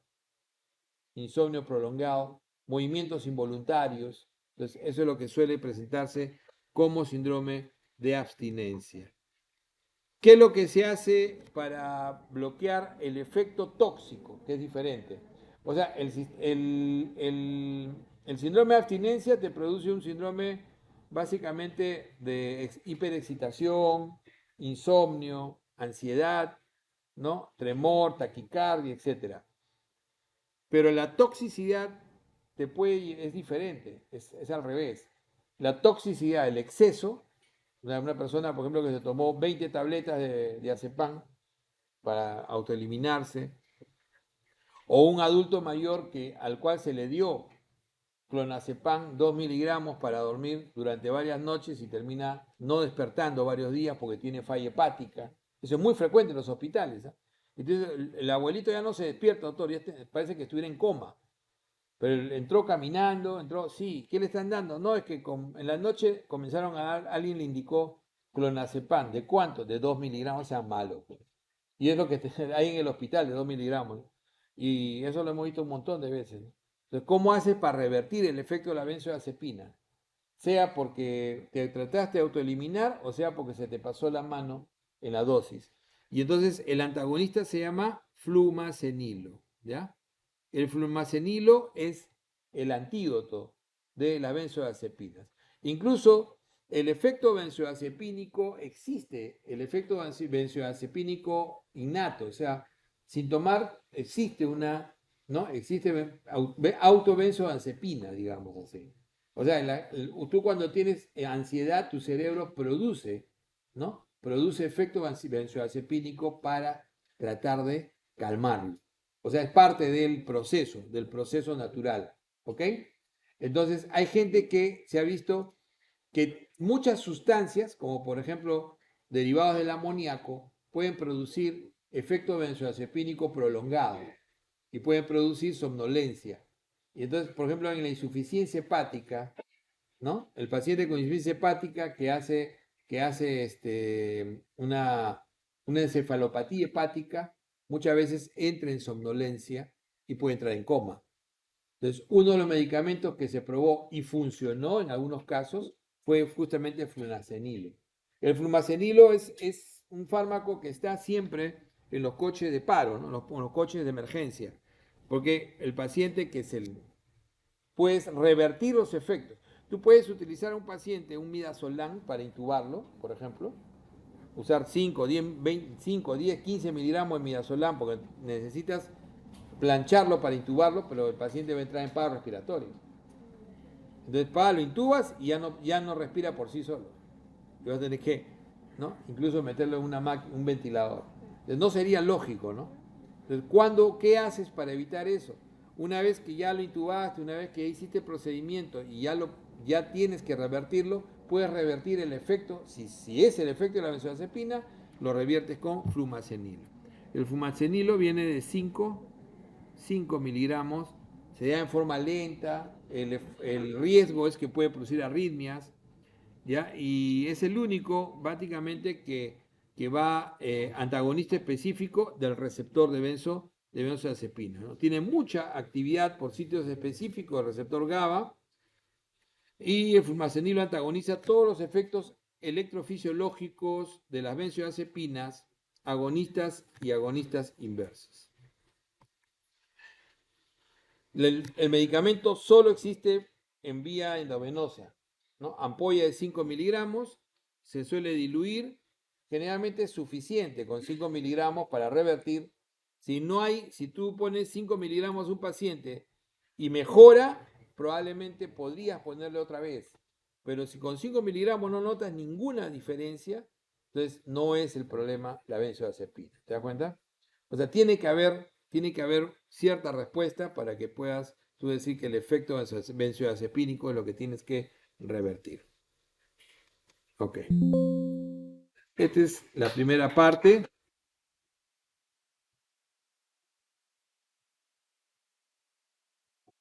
Vamos con la última parte que es más cortita.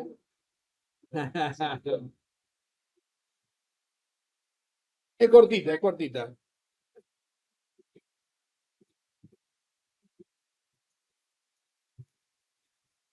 Esta es cortísima, 5 minutos, 5 minutos, 5 minutos, ¿ok? Hay miedos que son ancestrales, ¿ya? Y se han estudiado y se han visto que están marcado genéticamente. La epigenética es algo que te marca, por ejemplo, probablemente a los peruanos, yo la vez pasada escuchaba un sabio realmente, que probablemente la epigenética nos ha creado ese temor a una generación contra el terrorismo. Dicen, ¿a usted le gusta a tu generación te ruquea todo? Sí, pues, pero, o sea, lo que vivimos no es reproducible, o sea, ni siquiera es reproducible por un video, ¿no? Ustedes tendrían que haberlo vivido, ¿no? O sea, yo le digo así, ¿no? Yo nunca he sido un tipo de miedos, o sea, pero en esa época realmente fue duro, ¿no? A mí me balearon 2 veces, me pusieron un coche bomba en la esquina de mi casa, o sea, cosas que uno a veces se olvida, ¿no? Cosas que uno a veces se olvida y uno dice, y yo trabajé en el hospital de policía y he visto llegar gente con, o sea, con los ojos afuera, ¿no? O sea, un muchacho que me decía que había estado en el coche bomba de la SUNAD y me decía, doctor, no sé por qué no puedo ver, y yo tenía sus ojos en la mano, ¿no? O sea, cuando lo estaba limpiando encontré sus ojos, ¿no? Es una cosa así, cosas increíbles que... esos son los grandes temores que crea la epigenética. Existen los temores ancestrales. Cuando ustedes escuchan el sonido de un temblor, un terremoto, hay gente que con el solo sonido se desespera. Y tú no sabes por qué. Y te ha estudiado. No es miedo, no lo pueden controlar. Por ejemplo, hay gente que no puede controlar se desespera, su cerebro se descompagina completamente y se desesperan y no entienden razones. Tienen que salir, se desesperan, atropellan a quien sea, salen como sea, ¿no? Entonces, eso se ha estudiado y eso tiene que ver básicamente porque probablemente sea de una línea de sobrevivientes de una hecatombe, de una hecatombe de ese tipo, ¿no? Acuérdense que ha habido en la historia de la humanidad, pues, ha habido épocas en las cuales probablemente un terremoto pues, podía durar 2, 3 horas. Era una cosa de loco. Iba destruyéndose todo y nosotros somos el producto de los que sobrevivieron. Acuérdense que la humanidad estuvo a punto de desaparecer hace más o menos 15.000 años y solamente sobrevivían aproximadamente 8 a 10.000 personas en todo el mundo. Y de esas 8 de 10.000 personas que sobrevivieron en esa época, es toda la humanidad de hoy. Porque todos somos hijos de la misma matriz, al final, ¿no? De hecho, nos vemos diferentes, pero tenemos la misma genética y el mismo origen. Y uno de los temores ancestrales que se ha visto en estos estudios interesantes es la epilepsia. Todos, todos, yo lo he visto a lo largo de mi vida como médico en emergencia, cómo hay gente y hay enfermeras que cuando llega un paciente epiléptico, ellas tiemblan más que el epiléptico. Oye, cálmate, tranquilízate, échalo, ponlo al costado, tranquilo, no pasa nada. Y es que la epilepsia es algo que nos asusta ancestralmente. Entonces uno tiene que entender, les digo, les hago este preámbulo porque ustedes van a ser médicos, espero, y se van a dar cuenta de cuando ya entren a la práctica y cuando ya estén en una emergencia, cómo la familia llega a veces en un estado de desesperación extremo de ver convulsionar a un niño. Yo he visto convulsionar a mi hermana, convulsión febril, ¿no? He visto eso, o sea, lo he vivido a los 8 años. He visto convulsionar a gente en cantidad. Y también he visto de todo, ¿no? Me acuerdo que una vez me hicieron una interconsulta a sala de operaciones porque una paciente que iba a operarse estaba convulsionando y no paraba de convulsionar. Decía, estatus convulsivo. Yo estaba de guardia y me voy entro a la sala de operaciones, me pongo todo mi check entro y la veo y la fulana cuando entro me doy cuenta que la fulana estaba y me seguía con la mirada. Entonces me acerqué y le dije, hija, ¿qué te pasa? Y me dijo, estoy convulsionando. No quería que lo operen. No quería que lo operen. Después irte al otro extremo, ¿no? Puede incluso la gente vincular una convulsión. Está definido incluso que la persona en estado de estrés, sin tener ningún foco epiléptico, sin tener ninguna enfermedad, puede convulsionar por extremo estrés. Y eso se ha visto en juicios, se ha visto en... ¿no? O sea, hay gente que ha llegado a convulsionar en pleno estrés. Entonces, la epilepsia, la convulsión es algo así. Tienen que tener claro que una crisis convulsiva no hace una epilepsia. Es el primer concepto clave. Cualquiera de ustedes puede convulsionar por hipoxia, ¿no? Porque, claro, ¿cómo se llama? Se tragaron la lengua, se aspiraron. Claro, su cerebro se dañó un poco, pero tienen bastante cerebro, por suerte, ¿no? Entonces, pero cualquiera puede convulsionar en un estado agudo de indefensión, de estrés, de fiebre extrema, ¿no? O también incluso, como le decía, en un estado alcohólico, por ejemplo. Un estado de hipoglicemia, un estado de sodio bajo. Puede ser causado incluso, hay gente que toma drogas simplemente para bajar de peso y no se dan cuenta, ¿no? Un exceso de medicación. Entonces, lo que quería era básicamente dejarles eso en claro. Y entonces, los fármacos que vamos a ver son aquellos que vamos a poder utilizar para combatir la crisis convulsiva y la enfermedad per se, la epilepsia, que la epilepsia puede ser idiopática, o sea, ¿qué quiere decir eso? Que no tiene un fondo, una causa conocida, o puede ser secundaria a diferentes enfermedades. Cualquier daño a nivel del cerebro puede dejarte un foco de epilepsia. Una cirugía, un infarto cerebral, pero puedes convulsionar adultos mayores que convulsionan, un tumor. Lo primero que tú piensas, un adulto mayor que convulsiona, un tumor. O una hemorragia, una zona hemorrágica, algo que está irritando el cerebro. O sea, la epilepsia es la tos del cerebro. Cuando algo te irrita la vía respiratoria, ¿qué haces? Toses. Y cuando algo te irrita el cerebro, ¿qué hace? Convulsión. Convulsión. Ok. Entonces es importante el antiepiléptico y los fármacos anticonvulsivos, y ahí viene el término. Lo vas a utilizar como antiepiléptico cuando defines que el paciente tiene epilepsia. Y se lo vas a dar en forma crónica. Y lo vas a utilizar como anticonvulsivante cuando tienes el evento que quieres básicamente evitar. Entonces, un régimen de medicación anticonvulsiva es la principal intervención para controlar a pacientes convulsionando. La epilepsia diagnosticada siempre debe ser diagnosticada por un especialista. Ahí sí, el etiquetar a una persona de epiléptica, eso sí, ahí sí le doy la razón al término, por eso lo he puesto. Sí, yo a veces soy contrario a que ustedes, como hasta estudiantes, pueden hacer un diagnóstico de cualquier tipo, ¿ya? Pero en el caso de catalogar a una persona epiléptica, eso sí tiene que pasar por manos expertas. Porque cuando tú catalogas a una persona epiléptica, la estás catalogando para toda la vida. Entonces es algo que tiene que ser muy bien definido.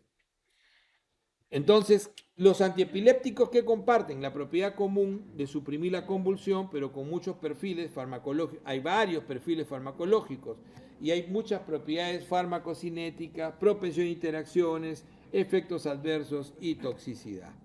Entonces, tenemos diferentes mecanismos para calmar la convulsión. El medicamento que afectan los canales de sodio, dependiente de voltaje. Obviamente sabemos que el sodio es uno de los grandes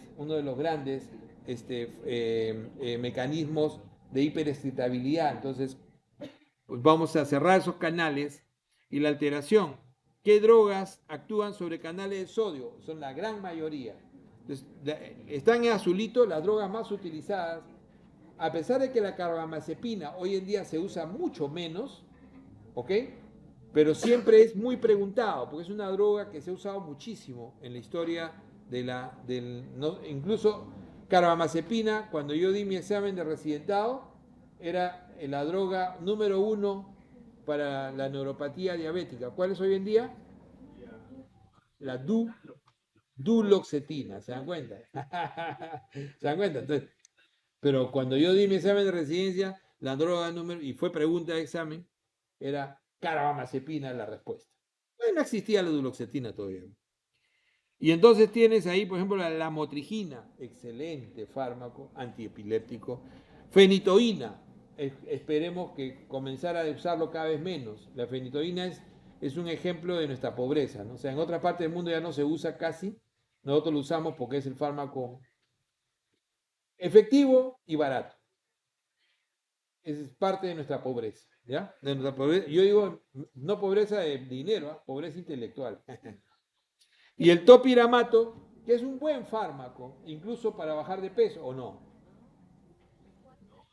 Claro que sí, combinado, el topiramato, combinado con la fentermina, es una de las grandes drogas para bajar de peso. Ya lo voy a comentar en la próxima clase. A ver si se calman un poco por ahí. Entonces, el topiramato tiene el efecto de disminuir el hambre, disminuye la ansiedad por comer, combinado con la fentermina, que es un fármaco que incrementa la pérdida, la tasa metabólica, ¿no es cierto? Entonces, es una de las grandes combinaciones que se utilizan en el manejo de la obesidad, antes que de ir hacia los GLP-1 agonistas receptor. O sea, uno de los primeros grandes fármacos es la combinación de... El topiramato es un gran antiepiléptico, pero también es uno de los fármacos que más se utiliza, por ejemplo, para prevención de migraña. ¿Hay gente migrañosa acá? De hecho que sí. Entonces, cuando uno tiene 2 o más episodios al año, o cuando uno tiene migrañas o sea, cefaleas que trastornan, ¿no? Tu día a día, o sea, no te dejan actuar en forma normal, entonces tienes indicación del uso de antimigrañosos. Antimigrañosos preventivos, que no son para el dolor, no te bajan el dolor, sino son preventivos. El antimigrañoso por excelencia es el propranolol. Es una droga que para usar el propranolol hay que usarlo, además te produce bradicardia, hipotensión y tienes que usarlo 2 o 3 veces al día.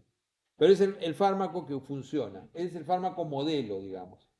Los europeos usan la flunaricina, que es un bloqueador de canal de calcio, y los americanos usan el topiramato. Los dos son muy útiles, o sea, son los dos grandes fármacos preventivos de la migraña. O sea, el topiramato, les voy dando el dato, o sea, el topiramato tiene varias indicaciones, como ven ustedes. Es un buen antiepiléptico, un buen anticonvulsivante. Sí, es utilizado en el manejo de la obesidad y es utilizado como preventivo de la migraña. Ok. Entonces, fármacos que afectan corriente de calcio, no son muchos, ¿ya? Neuronas que es básicamente componente integral de los circuitos tálamo-corticales, ¿no? Y tienes ahí la etosuximida, que con 3 cruces, su mecanismo fundamental es corriente de calcio, y la etosuximida es importante porque es el fármaco de elección en las crisis de ausencia. Pediatría, crisis de ausencia, es un tipo de convulsión donde el niño no se mueve, sino se queda congelado. ¿Te has visto cuando alguien se queda así, un niño se queda así? Son crisis de ausencia, ¿ya? De repente has visto un adulto cuando le da un infarto cerebral, un tía, y se quedan congelados. ¿No has visto nunca eso? Hay programas de televisión donde famosos, ¿no? Famosos que están hablando, de repente se quedan. Hay un famoso, exacto, así como el chavo, ¿no? Una vez mi suegra, diabética, que para descanse, le dio un tía, ¿no? Y estaba con mi hijito tendría 3 años, ¿no? Y mi hijito se dio cuenta que le estaba hablando y se quedó congelada, ¿no? Y mi hijito fue y me buscó yo estaba trabajando y me dijo, papá, la Machi, le decía a su abuela, la Machi se colgó. Dije, se colgó, se congeló, pues, ¿no? La pantalla, ¿no? Término ya que pues mi hijo, hasta el día de hoy todo es informática, ¿no? El hombre trabaja haciendo código. Ya. Ya era, desde chiquito era todo, la Machi se colgó. Se colgó, fui y estaba haciendo su tía, ¿no? Y ya estaba recuperando. Había hecho su. su pequeño infarto cerebral. ¿Quieren ver alguna vez eso? Vean un video en YouTube. eh, Riestra, que es un gran político que tuvimos, ¿no? Ya falleció. Entrevista a Riestra, dice hay una entrevista donde Riestra, y pongan ahí, se queda, le da un infarto cerebral. Y él, en plena entrevista, se queda Riestra, se queda ahí, y el tipo se recupera y vuelve a la misma idea. Tenía dos cerebros, ¿no? El Vallareste tenía dos cerebros. La gabapentina, uno de los grandes fármacos que vamos a utilizar en dolor.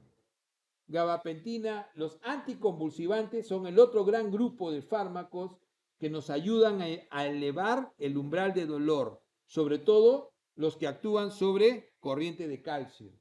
Y entonces acá vas a tener fármacos como por ejemplo la gabapentina, antiguo fármaco anticonvulsivante, que no es un fármaco que se puede usar solito, se suele ser adyuvante. ¿Qué significa un fármaco adyuvante? El concepto, el fármaco adyuvante siempre es el fármaco que ayuda a un fármaco principal. ¿Es importante? Sí, no puede ir solo, no suele ir solo. La gabapentina suele ser, en epilepsia, suele ser un adyuvante, se suele sumar a otro para mejorar el efecto antiepiléptico, ¿se dan cuenta? Pero la gabapentina solita sí es súper útil para disminuir umbrales de dolor en los dolores neuropáticos. Por ejemplo, cuando tú amputas una pierna, mi suegra le amputamos la pierna, diabética, mala diabética, al final murió, ¿ya?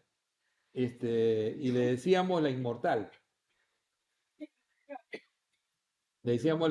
porque nunca iba a estirar la pierna, ya se le habían cortado. Ella se moría de risa, ¿eh? Se moría de risa. A todo el mundo le contaba. ¡No, me hice mierda! Ella era de la familia de mi esposo, ellos son de Barrios Altos, son del rico Barrios Altos, ¿no? Entonces, y, y, y me acuerdo que estaba ahí en Tacna, en esa época mi esposa trabajaba por allá y yo estaba en Lima. Yo había sido jefe en Tacna en emergencia y le había llevado a emergencia y la querían, me decían que estaba loca, me llamó una enfermera, me dijo, tu suegra está acá, que no sé qué pasa, le digo, pásame con el médico que estaba ahí, que lamentablemente sabía muy poco de medicina, y le digo, hermano, ¿cómo estás? Educado siempre, ¿no? ¿Cómo, ¿cuál es? No, sea, tu suegra está loca, que le dice que le duele la pierna que le han cortado. O sea, el colega, con todo respeto, lo traté, le dije, hermano, te está narrando un síndrome de miembro fantasma. ¿De miembro qué? No tenía la menor idea. Eso pasa en provincia. Le dije, bueno, le dije, hermano, no te preocupes, le digo, de repente nunca lo has visto. Pero ¿cómo es? Le digo, ese es el dolor más horrible que te puedes imaginar. Es un dolor horrible. Le digo, vas a tener que ponerle un poco de fentanilo, le digo, tranquilo, échale y le va a pasar. Y no se nos había ocurrido, porque le habían amputado recién hace un par de años, y no se nos había ocurrido, deberíamos haberle dado gabapentina incluso desde antes de amputar, preventivamente. Hizo el cuadro, es increíble, ¿eh? Es increíble. O sea, cuando yo empecé a hablar con ella, cuando ya viajé, me dijo, hijo, quería morir. O sea, era un dolor, pero es un dolor lancinante, increíble. Síndrome de miembro fantasma, es uno de los peores.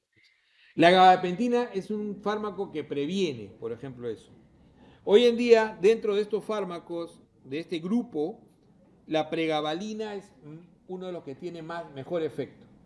El problema es costo, o sea, no lo han metido a petitorio. Yo uso la pregabalina hace 500 años y sigue el seguro sin meterla en petitorio. Yo no sé por qué. Todavía dicen que gabapentina es lo mismo. Hay unos genios ahí en IETSI que dicen es el mismo FAR, no, no es lo mismo. Yo le digo así, sinceramente. Mi madre, por ejemplo, tiene síndrome de piernas inquietas. ¿Han escuchado ustedes ese síndrome o no? Ya, pues. Entonces ella, que es más terca, tiene 91 años, mi mamá, es más terca y ahí dice, hijo, ya no tengo nada. La primera vez dije, ¿quieres dejar de tomar? Ya toma. Dejó de tomar una semana y otra vez a las 3 de la mañana. No paran mis piernas. Claro, pues el síndrome de piernas inquietas es así. Entonces, el síndrome de piernas inquietas es un tipo de neuropatía, donde las piernas se mueven sin que tú las puedas controlar, sobre todo durante el sueño. Puede ser tan severo que yo he visto intervención policíaca en parejas, ¿no? Donde la esposa lo denuncia porque el marido la estaba pateando. Y el tipo decía, no, yo te juro que yo nunca... Nada, era síndrome de piernas inquietas. Y eso se ve, ¿ya? Entonces, síndrome de piernas inquietas. La pregabalina es excelente. O sea, yo no digo que la gabapentina no sea mala. Lo malo de la gabapentina es que hay que darlo cada 8 horas. Y la pregabalina es una sola vez al día. ¿Cuál tiene mejor adherencia? Obviamente. Pero no solamente eso. ¿Ah? Yo que he usado gabapentina mucho, les digo que la pregabalina es mucho mejor. O sea, tiene mejor tolerancia, tiene más efectividad. Entonces tenemos ahí. Entonces, estos son los que usan, por ejemplo, tienes los que afectan la actividad GABA, obviamente las benzodiazepinas. Ya sabemos que las benzodiazepinas son antiepilépticos por el efecto GABA, ¿no es cierto? Clobazam, el fenobarbital. El fenobarbital es el antiepiléptico por excelencia, el más antiguo de todos.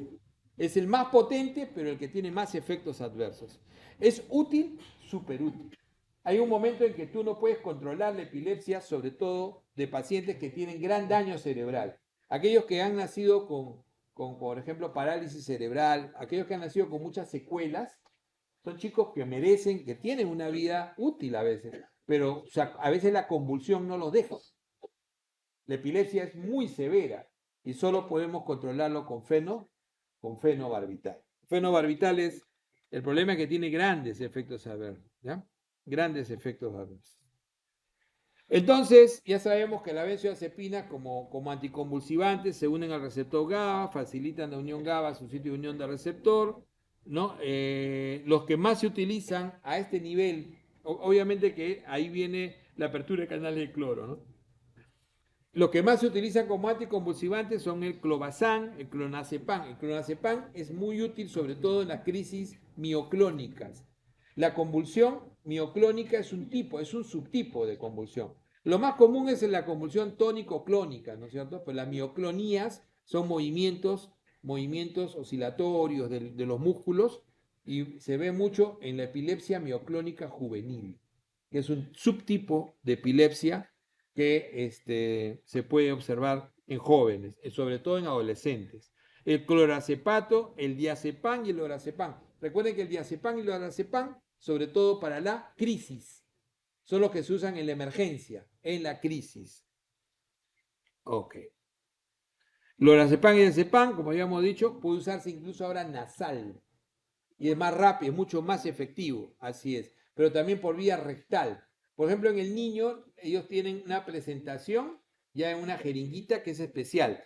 Ya está incluso con su vaselina. El niño está convulsionando, meten adentro. Nadie.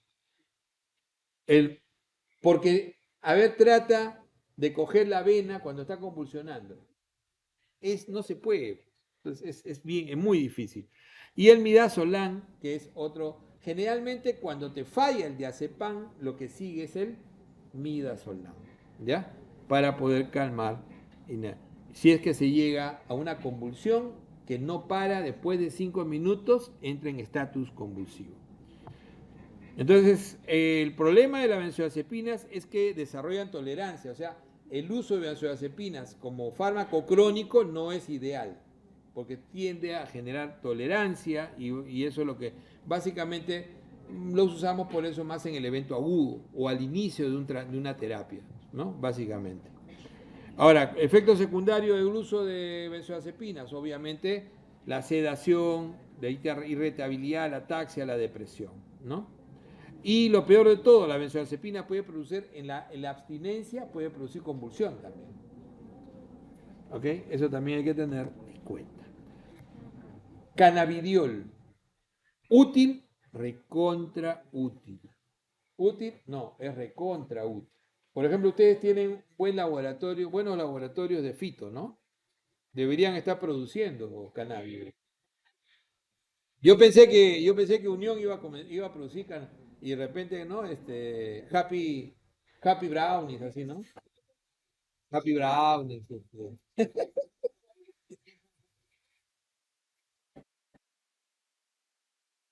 No tiene nada de malo, o sea, controlado es excelente, ¿no? Yo he visto realmente, sobre todo convulsiones raras como el Lennox-Gastaut, el Dravet, pero he visto gente con convulsiones tremendas que con cannabis, con gotitas de cannabis que no podíamos controlar, controlábamos con 3, 4 drogas, con una sola, ¡pic! Tranquilo. Entonces, eso es calidad de vida también, pues, ¿no? También es calidad de vida. Entonces, siempre revísenlo. Como decíamos, vamos viendo algunas drogas. La carbamazepina se usa poco hoy en día, ¿no? Realmente se puede utilizar en convulsiones focales, tónico-clónicas. Y el problema, ¿qué contraindicaciones tiene? Supresión de médula ósea, la suspensión abrupta provoca convulsión de rebote, y la carbamazepina, por ejemplo, ¿dónde está mi lápiz? Se puede asociar a hiponatremia, o sea, sodio bajo, por secreción inadecuada de hormona antidiurética, que es la causa más frecuente de hiponatremia en el ser humano, ¿ya? Entonces puede generar hiponatremia. Y es duro, porque a veces el adulto mayor, solamente por ser adulto mayor, puede hacer CIJAT. Y si tú le sumas una droga que encima puede generar eso, con mayor facilidad lo va a hacer. El fenobarbital, como les decía, es una droga potente, ¿ya? Nunca se utiliza de primera línea, generalmente se utiliza en convulsiones difíciles de manejar, tónico-clónicas generalizadas, estados epilépticos. No se indica, como decíamos, para crisis de ausencia. Generalmente el fenobarbital se utiliza en pacientes con epilepsias crónicas por secuelas severas. ¿Qué cosas son secuelas severas? Niños que nacen lamentablemente con secuelas hipóxico-isquémicas, ¿no? Y que nacen con daño cerebral. Esos niños desarrollan a veces convulsiones que son muy difíciles de controlar. Convulsionan semanalmente, 3 veces por semana. Es dramático para la familia. La fenitoína, la droga quizá más usada en el país, lamentablemente, les digo, produce hiperplasia gingival. Es una droga que debería usarse con dosaje, porque es una droga de rango estrecho. Estas son las drogas que a mí no me gustan, porque son drogas de rango estrecho. ¿Se acuerdan? Habíamos hablado de eso. Rango estrecho que tiene con facilidad, llegas al nivel terapéutico y estás muy cerca del nivel tóxico. Pero si no llegas al nivel terapéutico, no sirve. Entonces siempre estás en el límite. Y su uso crónico produce una tremenda ¿no? Hiperplasia gingival. Tú te das cuenta en los consultorios de neurología quienes toman fenitoína porque tienen, ¿no? Eh, Así como las decía, como más o menos la muela que tenía Freddie Mercury, que en paz descanse, así, ¿no? Más todavía, ¿no? Una hiperplasia gingival increíble, ¿no? Entonces, es el fármaco más utilizado, lamentablemente, para convulsiones tónico-clónicas generalizadas. Aunque hoy en día hay mejores, cada día se está cambiando, ¿ah? O sea, yo sé que la mayoría de los neurólogos ya casi no lo usan, ¿ah? Pero sin embargo, en el general, digamos, de la medicina en el país, todavía el consumo es muy alto de fenitoína. El ácido valproico es un mejor fármaco, también de rango estrecho, ¿no? El divalproato sódico es mucho mejor, también para convulsiones focales y generalizadas, y es una de las drogas que pueden tener algunos efectos adversos importantes, sobre todo, ¿no? Puede producir, por ejemplo, incontinencia urinaria, que es algo que a veces, ¿no? Uno no se da cuenta y el paciente comienza a orinarse, ¿no? Claro, se combate con pañal, ¿no? Pero si no, hay que cambiar el medicamento. La gabapentina que habíamos hablado, que es excelente, terapia complementaria y sobre todo en el manejo del dolor, en el manejo del dolor crónico y el manejo de las neuropatías. Pero claro, mejor que la gabapentina es la pregabalina, pero la gabapentina es buena también. La lamotrigina, que es excelente fármaco y tiene ventaja de poder ser utilizado durante la gestación, por ejemplo, ¿no? Es un medicamento también menos eficaz que el valproato, pero a veces para combinar es un excelente medicamento, la lamotrigina. El levetiracetam, que es una de las benzodiazepinas más utilizadas, ¿no? Consideran convulsiones focales, tónico-clónicas. El levetiracetam en realidad es un derivado, no es una benzodiazepina, es un derivado benzodiazepínico y es uno de los más útiles, los mejores fármacos antiepilépticos hoy en día. Revísenlos, se los estoy dejando ahí. Cualquiera de estos datos se los puedo preguntar, obviamente, están ahí, ¿ya? La oscarbazepina reemplazó a la carbamazepina. Es el mejor fármaco, o sea, acuérdense que existen los fármacos que pueden ser derivados de un fármaco más antiguo, ¿no es cierto? Entonces tú puedes tener una cetiricina que es muy buena, puedes tener una levocetiricina. Ahí en ese caso no hay muchas diferencias, pero en el caso de la carbamazepina y la oscarbazepina, ahí sí. La oscarbazepina tiene muchos menores efectos adversos, por ejemplo, no produce la hiponatremia que produce, no produce los efectos adversos más importantes y es monoterapia de primera línea en los focales, monoterapia de primera línea en los focales. Topiramato hoy en día es de primera línea en tónico-clónica, pero ¿qué más les he dicho que puede servir el topiramato? El topiramato, además de ser de primera línea en convulsión tónico-clónica, es preventivo de migraña y además obesidad, combinado con fentermina. ¿Ya? Lo vamos a ver en la próxima clase. Briveracetam, también sobre todo indicado en convulsión de inicio parcial, ¿ya? De inicio parcial, son los fármacos más usados hoy en día en el mundo.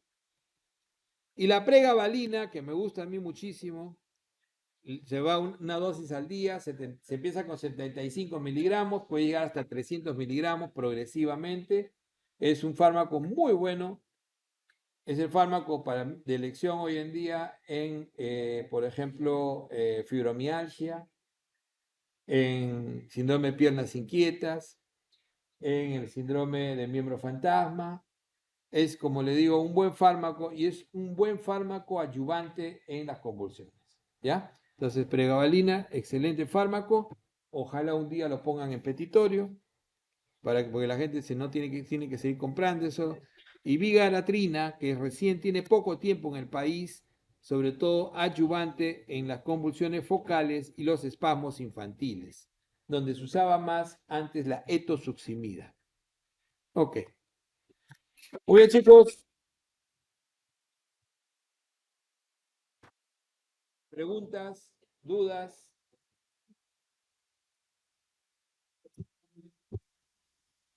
Estamos bien, hemos terminado bien. Sí, pregunta yo, el delegado. Ah, ya. Entonces apago ya la grabación.